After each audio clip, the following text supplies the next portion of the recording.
We're so excited to have you with us today, and we are so thrilled to have our guest with us. He is joining us all the way from Australia. Isn't technology amazing? So I just want to say hi, a quick hello to Dr. Darren Morton. We're so glad that you're here with us today. Hello, it's so good to be here. Yeah, and before we get started, I'm going to have Amy cover some housekeeping items for us when it comes to technology. Man, technology is great when it works perfectly, right? So one of the things I definitely want everyone to do is find the chat feature. Say hello, tell us where you're joining us from. That actually is also going to be where you can ask questions to all of us here. So find that, make sure you know how to use it, keep an eye there. We'll share some different links and stuff along the way too. And we'll tag those. And at the end of the presentation, we'll have time for Q&A to answer as many of those as we can during that time frame. Now, if you have issues seeing or hearing us during this presentation, as I said, it is great. It's technology, works great, when everything's working perfectly. But sometimes you may have to refresh your connection. So even if any of us have issues, we will refresh our connection and just come back on to the presentation, to the workshop that we have today. So if you have issues, that's one of the things you can do. We've also found that you can always sometimes try a different browser. We all use the Chrome browser here at Full Plate Living. We find that it works really well for our service. So that can be one that you try too. So of course, the other question that we get all the time is, will we have a recording of this? And yes, we will have a recording of this to share with you afterwards. So thank you all for joining us today. And I cannot wait to hear this presentation myself. Yes, that makes two of us, Amy, and I'm excited to have all of you here with us. We have people from Canada. We have Carolyn that is in France, and it's midnight there. So Carolyn, thanks for hanging out with us. I think this is going to be a fun audience and a great talk. So before we get started, I just want to introduce you very quickly to Dr. Morton. He is an internationally recognized well-being expert and the director of the Lifestyle Medicine and Health Research Center at Avondale University. He is a fellow of the Australasian Society of Lifestyle Medicine and helped develop the International Board of Lifestyle Medicine's certification exam. Darren's research focuses on evidence-based approaches to mental health, leading to programs like the LIFT Project, which have impacted thousands globally. He's an author and an avid outdoorsman. So with all of that, I am going to again extend a warm welcome. Thank you for being with us here today. And Amy and I are going to let you take over. Thank you so much, Michelle and Amy. Lovely to be with you all. So I need to start in true Australian fashion by saying g'day. G'day. It's actually g'day. There you go. We could make you an honorary Aussie with that kind of welcome. So yeah, it's actually Tuesday morning here. And so it sounds like we've got someone from France as well. So that's fantastic that they're joining us. But I realise that it's getting onto the evening time for all of you. So with that said, I thought I'm going to read you a bedtime story. I know it's a little bit early for bed, but here goes my favourite bedtime story. And what I want you to know, I'm going to skim through this, but I want you to keep in mind that, of course, all good stories have a good moral. And so at the end of this story, I'm going to be asking you what's the moral of the story, and perhaps you can put it in the chat function as we go. So this is called Some Dogs Do by Jez Albar. And by the way, if you don't have this book and you've got kids or you've got grandkids, please go and buy it and read it to them because it is a really great story. It's about the story of a dog named Sid. And it starts off by saying, when Sid set off for school one day, a happy feeling came his way. It filled him up so much he found his paws just lifted off the ground. And as the story unfolds, Sid flies to school, all right? What a great way to start the day. And so anyway, when he gets to school, he's pretty excited about this. So he announces to the class and he says, hey, guess what? I flew to school today. And all the classmates giggled, yelped and yowled. Dogs don't fly to school, they howled. I did, said Sid, I did. But they don't believe him. In fact, not only do his classmates not believe him, but the teacher, Miss Mayor, doesn't believe him as well. And the story says that the teacher said, now, Sid, you shouldn't lie, she said. All dogs walk and jump and run, but dogs don't fly. It can't be done. And of course, look at Sid's posture here, where he's sort of being told that, it's not possible and you didn't actually do it. He's starting to hang his shoulders, his head's dipping. and he's feeling a bit low. So one of his friends, one of his classmates, Gus, says, right, if you can fly, well, let's come outside and let's see you try. Well, the story, they go outside, but Sid's happiness had gone by then. And he tried to get it back again, and he thought about the clouds up high, and then he jumped towards the sky. But it didn't work. And Gus says, you see, you're just a dog, said Gus, with paws for walking just like us. That will teach you not to lie, because now you know that dogs don't fly. Well, Sid walks home that day after school, and it seems a really long and a lonely way. And the story, now take notice this particular part of the story. It says, and once at home with mum and dad, deep inside, he still felt bad. So here is Sid feeling bad. Just capture that moment for a moment. However, the story ends well. All good stories must end well, because whilst he's sitting out there on the stump, on a bit of a downer, his dad comes out and says, I've got a secret, Sid. You want to know what the secret is? And it turns out, as Sid turns his eyes to see what the secret is, it turns out his dad can fly. And he says, I knew it, dogs can fly. And Sid's dad said, well, come fly then, Sid. And that's exactly what Sid did. And it turns out it's not just Sid, but also and his dad, but also his mum. And they're all up there doing their thing. And the story ends by asking this question. So do dogs fly? Is it true? Well, some dogs don't, but some dogs do. And I love that. Some dogs do. Great story. So here's my question to you. What's the moral of that story? And I'd love for you to put that into the chat function and come up with what you think is the key takeaway. And once again, if you have access to kids, read that story to them, because it's a great one. But here is the moral that I take away from that story. And I actually think this, I'll read it. So how you feel affects whether you fly or whether you fall. And, you know, I've come to believe that that is a truth that pretty much relates to every area of our life. You know, how we feel, our emotional state, our mental well-being, for want of a better term, really affects how well we go in all domains of our life. It affects how motivated we are. It affects our relationships. It affects our work performance. Just so many domains of our life are affected by how we feel. We fly or fall based on how we feel. And, you know, and particularly we know there's very strong connection. There's this reciprocal relationship between how we feel and our health outcomes. And the reason for that is twofold. Number one, coming back to this little, this, I think, so insightful when Jez Olbar has written this book. But here's the part of the story where once at home with mum and dad, deep inside, he still felt bad. And here is Sid feeling bad. And what's he doing? I think it's really insightful. He's being completely sedentary. So there he is sitting in front of a screen, sort of trying to, you know, drown his sorrows. And the other thing, which is, I think, so insightful, what has Sid sitting on the couch next to him, on the sofa next to him? He has cookies. That's correct. And so, you know, I remember reading this to I got 3 kids, and my youngest is 18 now. And I used to love reading children's stories when they were young. And I remember reading this one to them and said, hey, kids, when you feel a bit sad, when you feel a bit down, is this what it's like for you too? And a couple of my kids go, oh, sort of. And I said, oh, why don't you draw a picture for me and show me what it's actually like? And he was one of the pictures. And you can see, yes, Sid is sitting on the sofa. But who has just 3 cookies when they're feeling down? No, looks like there's a cake that's about as tall as Sid. And there's a bucket of lollies, lollies is sweets or candies. That's Australian speak. There's some pizzas there. And so, you know, here's Sid, and they're saying, this is what it's more like. You know, we do this whole comfort eating thing, these comfort foods. You know, I can't remember the last time I ever heard someone saying, for example, I feel really down or I'm really stressed, so much so that I could eat a whole head of broccoli on my own. No, we reach out for these foods that aren't so great for us. In fact, this was when my middle child, Lige, this is his picture of it all.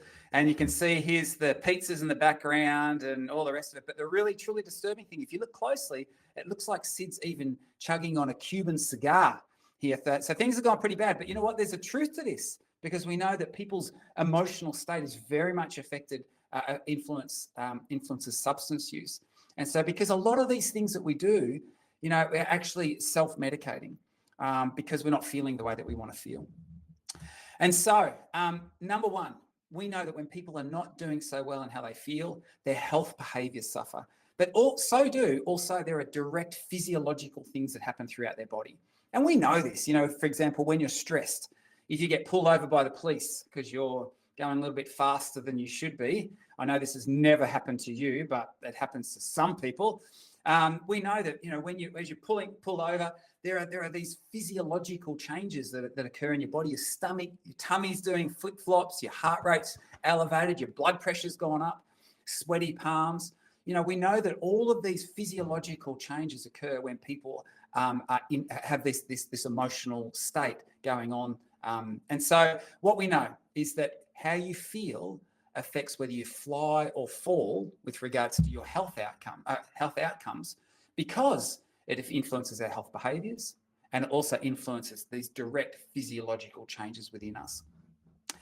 And so with that in mind, how you feel affects whether you fly or fall. What's truly alarming is to see the numbers, the increase in the numbers of people who say that I'm not feeling that great. Right? I'm actually not feeling like I want to feel. And you only have to look at, for example, Google searches for things like how to stop anxiety, how to stop depression. And we're just seeing this increase particularly over the past decade or so. In fact, in my country of Australia, we now have about 1 in 6, 1 in 7 adults who are taking antidepressant medication. And medication has a really important role to play. But what we know is, for me, this is a sign that there are so many people that are reaching out saying, I don't feel like I want to feel, I don't feel good. And I'm looking for solutions for that. Australia is the second highest prescribing nation of antidepressant medications behind Iceland, but the United States isn't too far behind. So, we have this epidemic of mental health and mental distress. Well, it's not really mental health, it's mental ill health and mental distress. And so I've taken a great interest in this, and I spend all of my time trying to figure out how to help people to feel less like the little one with the hat and more like the one that's the smiley one. And look, with this caveat in mind, wise Solomon once said, there is a time for everything. There's a time to laugh and there's a time to cry. So it's not like anyone can be, that smiley face 24/7. It's just not reality. We know that there are things that happen in our lives and we will feel down for a period of time. But what we also know is that, and the science is pretty clear on this, is that there is actually a whole lot that we can do to affect our mental well-being. Or if you wanted to use another word for that, our happiness. And I'm not talking about the cheesy sort of smiley, giggly happiness. I'm talking about that deep-seated contentment with life. We know that there are things that we can do. In fact, yes, your lifestyle, life circumstances affect your mental well-being. Yes, your genetics actually has quite a big part in that as well. And you will know that there are some people that just seem to be naturally cheerier than others and more content than others. But collectively, we know that they probably contribute roughly half to your overall sense of well-being, mental well-being and happiness. And the other half, we get to decide through our daily lifestyle choices. And so this is where I have a great fascination and interest, because what we know, and the science is really clear on this, is that there are simple but science-based things that we can do to lift our mood and our life. And that's what I'm so interested in. And it's coming from the lifestyle medicine literature. And so we're going to have a look at some of those in just a moment. And it's also coming from another body of research called positive psychology, which is really a science-based approach to understanding what does it take for people, not just to sort of mend misery and feel okay, but to do better than okay. What does that look like? And the word they use is flourishing. What does it actually take for people to flourish? And so what we're going to do, just for a bit of fun in this presentation, is look at, well, what are these disciplines telling us? What are they saying about things that we can do, science-based, evidence-based things that we can do to feel better than we do on a daily basis? And I think this is really a hopeful and encouraging message that there are things that you can do today that can actually influence and give you a lift, and influence how you feel and give you a lift. And what a beautiful thing that is, because how we feel affects whether we fly or fall in so many domains of our life. So let's look at what they are. In fact, what's really exciting is this is becoming quite mainstream. In fact, there's a whole branch now they're referring to as lifestyle psychiatry. just saying that these things, these science-based approaches, these lifestyle-based approaches should be frontline therapy when it comes to managing and treating mental health concerns. So we're going to look at what are some of these strategies. Well, here they are. We're going to start with some lifestyle medicine type approaches, and then we'll look at some positive psychology ones. So first of all, I call this motion creates emotion. If we were together in the room, and maybe I should just get you to do this and we could pretend we are. Anyway, I'd love to get people to hold their finger out like this and close their eyes and then see how they go touching their nose. And most people are pretty good at that. Maybe you've just done that successfully. If you did, just give yourself a pat on the back as well. You are a gifted kinesthetic person. But anyway, the reason we can do that, the reason we know where our body parts are in relation to space, like the reason I know that my hand is over there and my foot's down there, is that we have these things throughout our body called proprioceptors. And they're like these little nerves that feed information up to your brain to tell your brain where your body parts are. And it's a really powerful sense. In fact, it's been said that without proprioception, our brains are lost because our brain essentially just sits in this sort of black box up here. Well, guess what? Those proprioceptors, and you probably have up to about 10 million of them distributed throughout your body, as they feed information up to your thinking brain so that your brain knows where your body parts are, they pass directly through your emotional brain, the limbic structures of your brain. And this is why motion creates emotion. The way you posture your body, what you do with your body is very powerful influencer of your emotional state. And so much so, this is why, for example, sitting down at a desk and hunching over in a slumped over, that looks like a depressed state. It actually, people, when they adopt that, start to report lower mood states.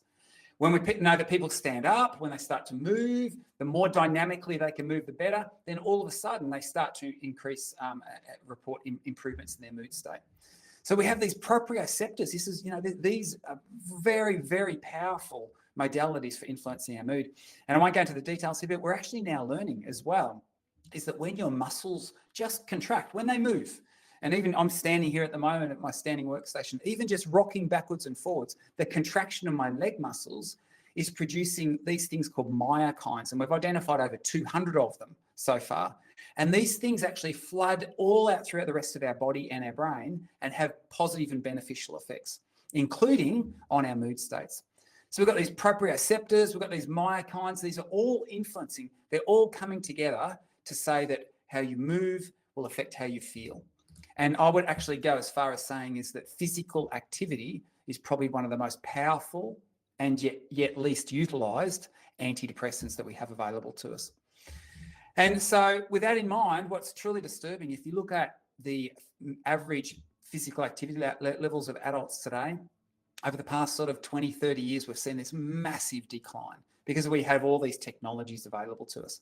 In fact, it's probably around about a 60 to 70% reduction in the average movement patterns of the average adult, which is like walking about 10 miles less every day. And that's a real problem. This is why when we look, for example, at the comparative risk of factors contributing to premature mortality. So this is, what are the factors that are contributing to people dying prematurely? Go back in 1990, the list is quite long, but physical inactivity didn't make it on the list. But by 2010, here it is up in the top 10. And in fact, a lot of the other factors up here that are also related to it as well. So we're seeing this decline in movement of people. And obviously that has impact on our mood state. The good news is that, and there is really good evidence for this, we know that even just one bout of physical activity, just moving, just even for 10 minutes or less, is enough to start to help people to feel a bit better. And so I actually think that whilst I love exercise, I tend not to use that word when I'm doing presentations because many people think that just sounds painful and sweaty, and who wants to do that? But I do talk a lot about just being active. And I think that this is a really important message that, yes, being active, we know it's great for your heart health and it's all, all these and weight control and all the rest of it. But probably more importantly, it just helps you feel better. This is one of the best medicines that you can use for your brain. And so we should do that a whole lot more often. Studies indicate it only takes about 10 minutes to experience a bit of a mood lift when you start to move your body. And I actually think that it happens a whole lot quicker than that. And in fact, once again, if we were in the room together, maybe you're grateful that we aren't, but I would have played this video here. This is the Wiggles. I don't know if you ever heard of the Wiggles. It's one of Australia's national exports. It's a kids band, like a music band, and they have all these great songs that the kids sing along and play and move to. But I love this one because it's called, listen to the lyrics. Well, yeah, it says, one finger, one thumb, keep moving. One finger, one thumb, keep moving. One finger, thumb, keep moving. We'll all be happy and bright. And then it keeps going on. It says, one finger, one thumb, one arm, one leg, one nod of the head, stand up, turn around, sit down, keep moving. And it keeps going. I'm not a good singer. You can, in case you haven't figured that out. But what happens is that it builds on this whole idea that just keep moving.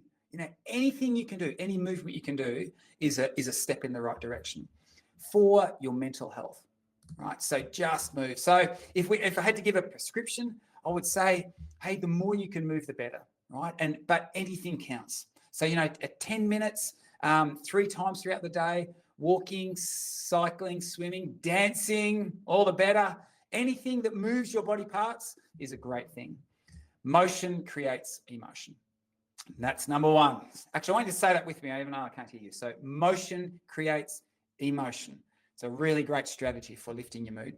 All right, here's number 2. Blue and green should often be seen. I'll go through this pretty quick.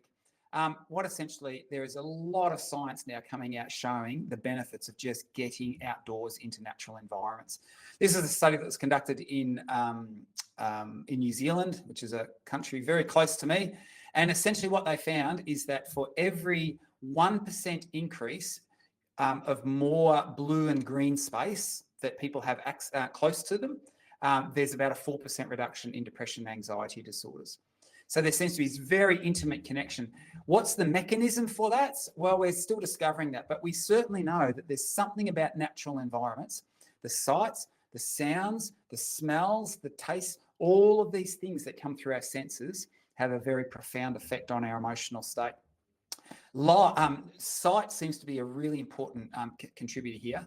And what we know is that there are these little receptors on your optic nerve that actually feed information straight back to the emotional region of your brain, the limbic region of your brain. You can see there in yellow.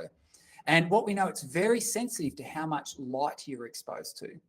And so there's really good evidence now that what we need to do is get exposed. By the way, this doesn't mean staring at the sun.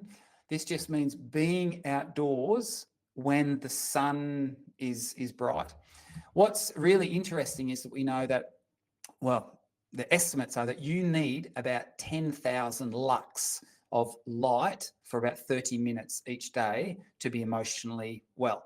Outside on a bright sunny day, there's about 100,000 lux, which is a great thing. However, in a brightly lit indoor space, normally there's no more than about 500 lux. And, you know, many of us, the average adult spends over 90% of their time indoors now. And we know that we just don't get enough bright light in that kind of environment. And so there's a lot of work now going on looking at using bright light therapy, they're calling it. So basically just getting people out into brightly lit spaces. Or you can actually buy these blue lights, the bright light, that just sort of sit off to the side. You don't stare at it, but they sit off to the side, but they elevate the intensity of light. And some of the trials now that are coming through are showing that bright light therapy, bright light treatment is as effective, sometimes more effective even than antidepressant medication for helping people with mood disorders. So it's a really powerful tool. So number 1, the lesson is just get outdoors more, get outside more. I'll throw this in here because I know that many of you are interested in weight loss and weight management. And so I'm not putting too much emphasis on this, but this is just a fun thing to play around with about what some of the researchers are finding and saying. There is a theory out there that we know that we've seen, you know, very large increases in body weight, average people over the past sort of particularly 30 years. And there is a theory that relates to a link between that and the increasing carbon dioxide levels in the atmosphere. You think, really, what could that mean? Well, what we actually know is that when people go to higher altitude, we've known this for a long time, the partial pressure of carbon dioxide reduces and you tend to not want to eat as much. So when people go to high altitudes, we know it's associated with weight loss. And in fact, when people are trying to scale Everest, they almost have to force feed themselves because their appetite goes down. And the reason for that, we know that the concentration of carbon dioxide in the atmosphere influences the appetite center in people's brains. What's spurred this whole idea, this potential connection between atmospheric CO2 levels and weight gain, is that there's a study that actually is observed some weight gain amongst wild animals, so non-domesticated animals. And we've seen this in a couple of different species, and everyone went, wait a second, why would wild animals? They're not eating a lot of those things that we shouldn't be eating, and they're still moving much the same. And the thought was, well, you know what? They are breathing the same air that we're breathing, so maybe there's something in the air. And so it's a fun idea to throw around. But if you look, for example, in the atmospheric CO2 levels over the past, particularly sort of 30 years or so, they almost parallel. There's quite a strong relationship between the increased levels of obesity. So anyway, I'm not putting too much weight on that, but just in case, here is the takeaway message that you could glean from it, is that in indoor spaces, particularly with the windows closed, the CO2 levels can be like 2, 3, 4, 5 times higher than outside because we're rebreathing air and all the rest of it. And so what it speaks to, once again, is that go outside, go and play outside, like maybe your mum told you. The evidence seems to suggest is by spending at least 2 hours outside each week in a really blue and green, as natural environment as you can, seems to be really good for our health outcomes, for our well-being. And in fact, there's some studies that have actually shown in Japan, they have this process called forest bathing, where they just go and immerse themselves in this really beautiful, pristine forest environments, blue and green, rich spaces. And what they actually find is that even things like your immune system, like natural killer T cells, you see an increase in that. And if you spend 2 hours in that kind of environment, that those elevations can remain even up to 7 days later. So here's my takeaway. I would suggest, and this is what I like to recommend, is if you can spend 30 minutes each day outside during the daylight hours, even if that's just eating your lunch. But there's something about being outside that's really good for us.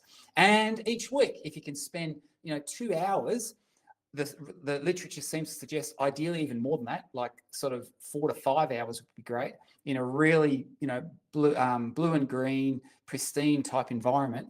It's really good for our health and our well-being, and the benefits that persist for the whole week. So once a week, go and play outside. It's a great thing. So motion creates emotion. Number 2, blue and green should often be seen. I hope you said that with me as well. And then I want to look at this one real quick, because I know that obviously there's a great interest in nutrition and food here.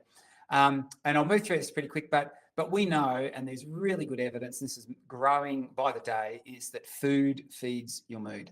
It's not just good for your body, it's also really good for your brain. And there's actually now a whole branch of psychiatry that's being referred to as nutritional psychiatry. And once again, there's actually some really good clinical trials. In fact, some of them have been conducted by some of my Australian colleagues, looking at this connection between helping people to improve their eating patterns and the impact that has on their mental health. And once again, nutrition now is being prescribed as frontline therapy for people with mental health diagnoses and disorders. What's interesting, this is a great study that was conducted in the United Kingdom, where they actually said, is there a link, is there a connection between how much, for example, fruit and vegetables people consume and how happy they report to be? And once again, when I say happy, it's more that, that overall sort of mental well-being. And indeed there is. It turns out that there's actually a dose-response relationship. You can actually see as people consume more fruits and vegetables, they tend to report higher levels of mental well-being. And what it seems to, I mean, there's a level to how happy someone can be, but it sort of started to plateau off after about 8 serves a day of these sort of high fiber foods. And so that's the recommendation. So, but here's the question, and it was just a sort of a snapshot study, cross-sectional, where they just went, is there a relationship between, how much fruit and vegetable people eat and how happy they are? And there was, but the question is it just that happier people tend to eat better? And there's probably a bit of that going on as well. So some New Zealand researchers, once again, my sister country, they did a really interesting thing where they monitored people's intake of fruits and vegetables over an extended period of time, and they also measured their mood states. And what they noticed was this, really interesting. There was actually a lag time between people eating more fruits and vegetables and feeling better. And it was about a day. So when people ate on Tuesday more fruits and vegetables, Wednesday they tended to report improvements in their mood states. And the researchers started thinking, what's that lag got to do with, and what does it tell us about this reciprocal relationship between our eating patterns and our mood states? And what they came to realize is that, that day lag, it's because it takes that long to digest it. And so, as you are probably very well aware, and there's a great deal of science in this space, looking at this connection between the bacteria that we have in our guts and the connection with our brain and the rest of our body. And so what seems to happen is that when people eat more sort of high fiber foods, it gets processed, it takes a little bit of time to transit and then get down into our large intestine, a large bowel, where our bacteria love it and feed off it and then produce a whole lot of happy hormones that makes us feel better, and hence that day lag. So great news, you have gut bacteria, you should be so proud of yourself. So what's the takeaway? Well, it seems that that 8 serves or more of fiber, high fiber foods, is really, really beneficial for our mental health. And of course, we find fiber only in plants, so it's the fruits, it's vegetables, it's the legumes and beans, whole grains, and of course, the whole full plate living message is a beautiful thing. So you guys already know about that.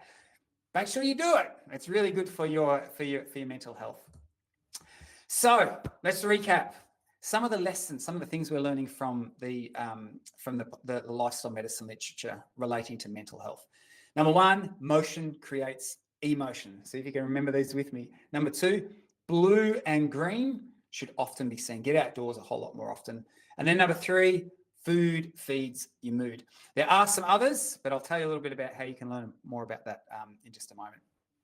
Just to switch gears for a moment, that positive psychology space, these are things we can do with our bodies. What's some things we can do with our brains to lift our mood in our life as well? And what we know is that if we look at the way that your brain is wired, there's this very strong connection between the front portion of your thinking brain, which I call the leader, and your emotional brain, which is the limbic structures. And what we know is the front portion of your thinking brain is very much involved in attention and focus. And this is why, because of this connection between the two, and it's actually sort of like a loop connection, this is why what you focus on affects how you feel. And have you noticed then how you feel affects what you focus on? And this is why we can actually get in these sort of upward and downward spirals in thinking and feeling. And so how do we arrest them? How do we actually, stop going on a downer and activate upward ones instead? Well, what the positive psychology literature indicates is that questions are the answer. If you use the front portion of your brain well, right, and you get it to think about certain questions, and I'm going to tell you what the questions are in just a moment, what it has the effect of is actually sending positive messages to your emotional brain. And so if you focus on the right things and ask the right questions, it can actually change the way that you feel. And when you feel a bit better, you tend to think a bit better as well. And so you can get on these upward spirals. Here are the 3 questions that the positive psychology literature has identified that are very, very powerful. Number 1, what am I grateful for? What we know is that when people focus on what they're grateful for, it shifts their focus from what they don't have to what they do have. It actually moves you from deficit to abundance. And that changes everything. It changes the way that you feel.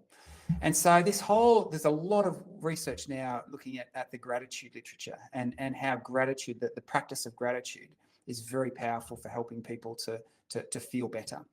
And of course, it's interesting that gratitude is a core part of so many faith traditions as well. We've been doing this for a long time. It's our brains work this way. I'm going to give you one homework assignment for this particular based on this presentation, and this is it. I would actually love you to close your eyes for just a moment. I know I can't see you, but pretend I can. So just close your eyes for one moment, and I want you to see the face of someone who is alive today that has had a positive, significant impact on your life. Okay, and when you see that person in your mind's eye, if you were to write, a paragraph or a few lines about the difference that person has made to you, what would you write?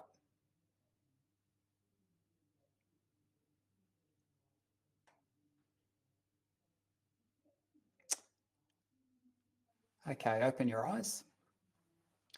So here's the challenge. Here's the homework task I'm going to give you. I want you to do that, to actually pull out a pen and paper and write that down. And then here is the challenging part, to book a time to intentionally go to that person and read that out loud to them. It's called the gratitude visit. It's challenging, but do you know what?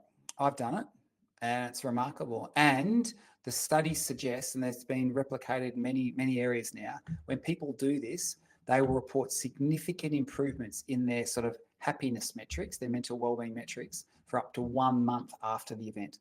And this is, we're not talking about the recipient, because obviously it makes them feel great too, but this is the deliverer. This is the person who administers the gratitude visit. That's your homework assignment. Have a try. It's incredibly powerful. So the expression of gratitude, what am I grateful for, is a great question to focus on, as is, what went well today? And there's actually an experiment they do where they get people to write down at the end of each day 3 things that went well that day. And it's sometimes called the 3 blessings experiment. And what they report with this is quite remarkable, is that if you look at over a 6-month period, people that practice that will report progressive improvements in their mental health metrics. And so what an incredible thing. This is actually really, I won't get emotional, but this is quite personal for me, this one. I got 3 kids, as I mentioned before. My oldest daughter is now 21. She's totally amazing. But, I remember during her teen years, as is often the case for young teenage girls, there was some tough times for her. And it was only a couple of years ago that I was chatting with her, and we're just talking about, how we navigate some of these tough times. And she said, oh, well, I remember hearing you talk about this 3 good things, this three blessings experiment. And she said, so I started doing that during those years, and I've done it ever since. And I was flabbergasted that my daughter had actually listened to something I'd said. For you parents out there, you know what this is like. Only joking. But she brought this down. She said, here it is. And when she actually opened up, she said, look at this. And you know what she said? 2 things she said. After a few months of doing this, I started to write down 4 good things that went well that day. And I went, oh, this is incredible. Like, literally, it goes for pages and pages, these 4 good things from each day. And then she made this really insightful comment. She said to me, she said, Dad, sometimes it's hard to find 4 good things about that day. She said, but I suppose that's the point of the exercise, isn't it? And I thought, oh, so true. That's it. This whole idea of, sometimes we have really days that aren't great, but being able to just really sometimes having to come back to basics. I had food today. Someone said hello to me today. But to be able to write that down changes the way that we feel. When we focus on that, give that attention, that message gets fed to your emotional brain. So questions we can ask ourselves, what am I grateful for? It's really about practicing positive focus about the past. What went well today?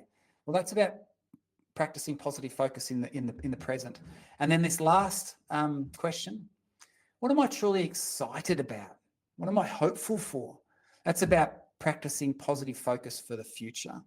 And I love that little image there, that, I've got roller skates, but that there, I think that there's a beauty. And for me, I find that when I have something that I'm looking forward to, it might be a month away, but if I'm feeling a bit flat, and then I think, oh, but that's coming up, or and I think about that, ask that question: what am I excited about? What am I hopeful for? It can all of a sudden lift me again. And so this is another really nice question. In fact, if you don't have something that you're excited and looking forward to coming up in the next month or so, your second homework task is to find something and book it in, so that the anticipation of it can give you a lift every time you think about it. And so here's some prescriptions for you in that regard.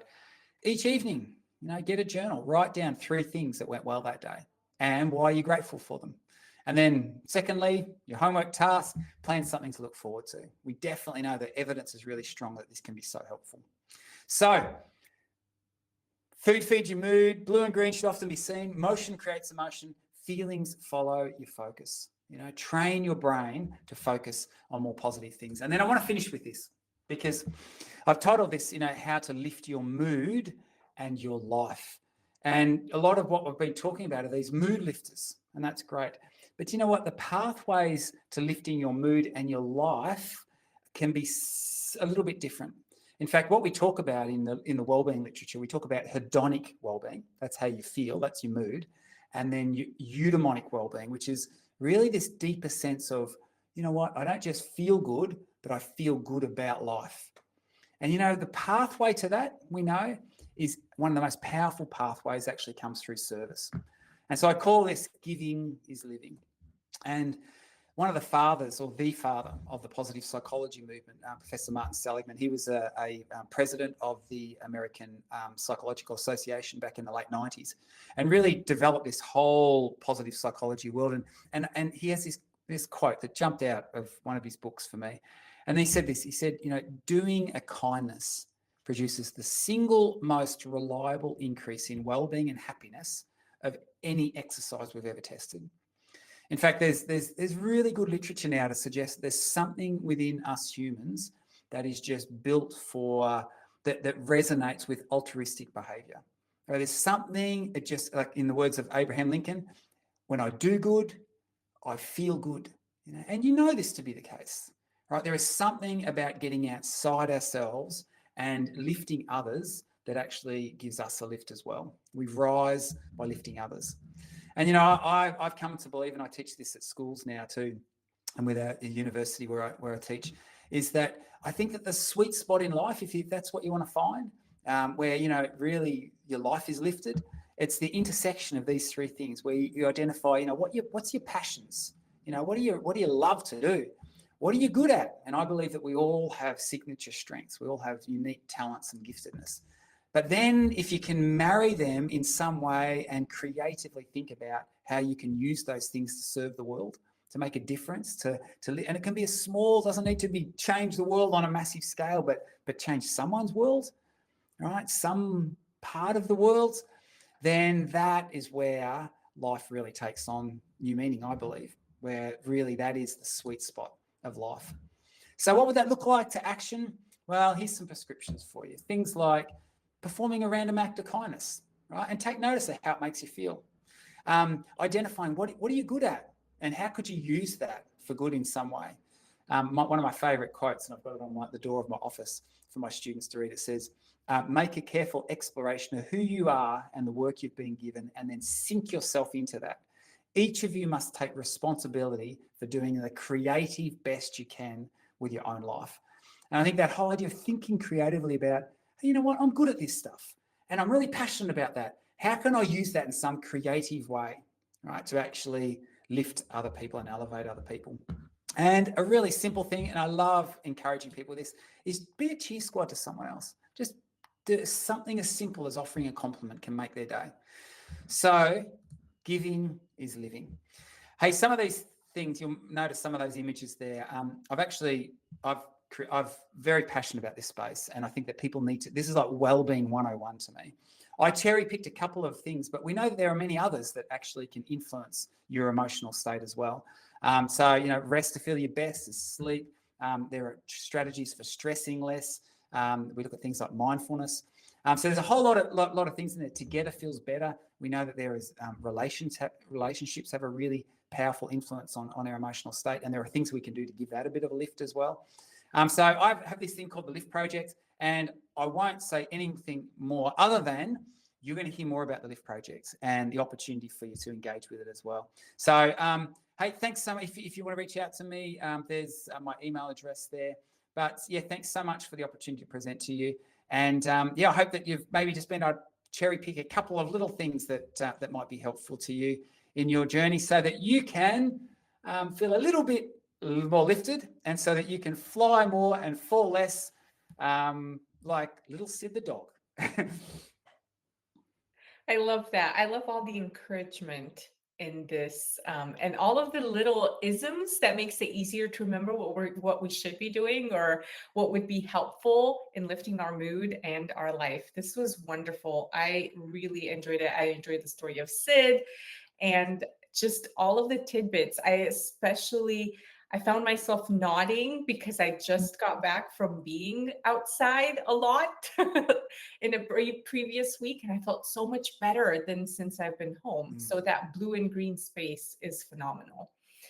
So I do want to encourage everybody that's here on the call to share this with your friends and family, and we will share a recording of it. If you're here, you will get an email with a recording. You'll also get a link in your weekly newsletter that has the page with the recording of the workshop on it. And yes, go ahead and visit the Lift Project to get a few more ideas about how you can lift your mood and your life. Amy, did you want to say anything? I did actually. I just put a link into the website, and we do have more coming to all of our members in 2025. So please stay tuned. We're really excited to offer more about the Lift Project to our members. So if you have not joined Full Plate Living yet, be sure to do that, because you'll be the first to know. FullPlateliving.org. You can sign up if you're not a member yet. It is 100% free. So please join in, and feel free to share this with your family and friends as well. I found that even thinking about these things lifted my mood during this whole presentation. I mean, like literally, I feel like I have little butterflies in myself. I just love it. I do need to do that more often. Oh, I could do that. So yes, thinking about those type of things. So a wonderful presentation. Thank you so much, Darren, for doing this for us today. Yeah, thank you very much for being with each and every one of us. And thank you all for being on this call. Thanks for having me. Well, you all have a wonderful day. All right. Bye. Bye.